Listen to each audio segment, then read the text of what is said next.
This gutter unloads all of its water right here.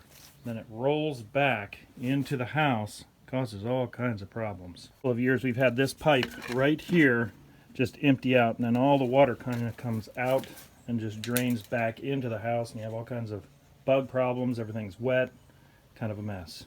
Our solution is to take it about 10 feet out into the yard, and then there's going to be a kind of like a drain, except it's going to expel the water out at this point. Now there are drains and devices that you can buy that will work like this, but they're pretty expensive, so I'm going to go ahead and make one out of concrete with some form. It'll take a lot of drop in order to get the water to this point where it'll come out of the ground and into the yard away from the house. You can see this bubble here is on the back of the line, so there is a little bit of drop. Now this right here, if I remove it, this is a plastic bucket, a piece of PVC pipe down here, and then I'm going to pour concrete in this gap to make the drain. This pipe has holes on the bottom, so as it flows into the ground, it's going to deposit a lot of the water equally. Make everything look finished. Put this fitting that fits into the downspout, and then all this is nice and flush, so it'll all be covered.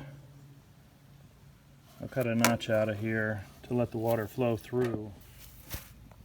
I'll push the pipe through the form, and that'll be nice, flush and level. All these pieces here. With everything in place, I'll take this sand and I'll just kind of put it into the hole and get everything nice and level. This sand will keep everything in the position that it's supposed to be, and we'll run the sand all the way down the tube. And we'll keep adding sand until everything is supported. I'm going to put concrete in between the drain and the form. I'm going to be putting it in dry and then putting some water on the top and then letting some of the groundwater take care of it. With a stick, just keep poking everything in there to get the concrete to go all the way down in there. With a little rainwater, then we'll put it on top and just kind of let it soak in. I'm going to sift all the rock out of this dirt.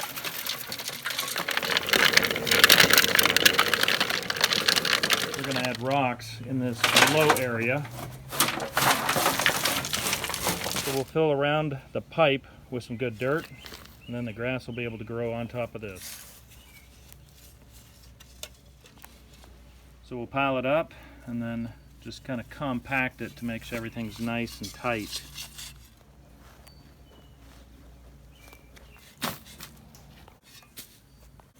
And we'll rake it all up and make sure everything's nice and level. And this is starting to look a lot better, so we'll go ahead and peel off this little paper, and we've got ourselves a place where that water is going to come out. So next time it rains, we'll be ready.